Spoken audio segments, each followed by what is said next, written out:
Okay, everybody, this is try number 6 to make this video, so I'm just going until I'm finished, so if I trip over my own tongue, please bear with me. Here's the scoop. I am a senior in college. I'm a media minor. I am taking media analysis and criticism as a senior level course. I have to complete a research project for media analysis and criticism, and I get to pick my topic. And I have decided my topic is going to be the reactions of female comic book fans to the death and depowerment of comic book characters. If you're involved in the online portion of comic books at all, you've probably run into the term fridging. Fridging comes from the phrase women in refrigerators, which was coined by Gail Simone in 1999 to describe the gruesome and grisly and pretty much unneeded deaths and depowerments of female comic book characters. And Gail Simone sent out a letter to a bunch of comic book creators and writers and asked them why it was that female characters, by and large, were the ones who were gruesomely, horribly killed or depowered, instead of male characters. And she got a variety of answers. And since Gail Simone sent this letter and posted these responses and made a nice website to go along with it, the term fridging has become fairly common in the comic book world amongst fans to describe the death and depowerment of different characters. In my personal research so far, I found that it's mostly associated with female characters still, and so I'm curious to know if the term fridging can I'm actually trying to count here, if it can be associated with male characters as well, and B, if female fans think it can be associated with male characters as well, and C, I want to see how divergent the opinions are between female fans about what constitutes a fridging and what does not. And I want to hear from as many female fans as possible. I want to hear from the female fans who blog. I want to hear from the female fans who don't blog. I want to hear from the female fans who keep up in trade paperbacks. I want to hear from them who keep up through forums. I want to hear from everybody. I want to hear from, every female. And the reason I'm concentrating on females for this project and not asking for an overarching opinion is twofold. First of all, I really believe that the amount of information I'm going to get from female fans is already going to overwhelm me, and so having the male fans enter into it will also overwhelm me, and will do it more so because then I'd have two giant sets of information to go through. And second of all, comics are an industry that have had a long and complicated and sometimes mean response to its female fans.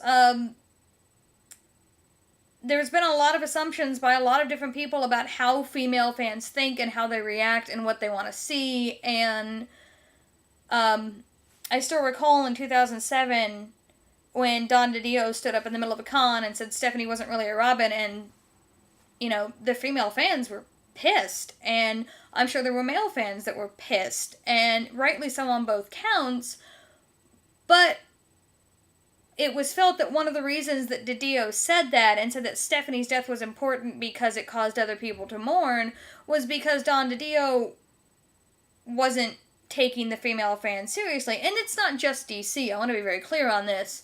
There's been a great deal said about Kitty Pryde's death in Astonishing X-Men and whether or not it was a fridging.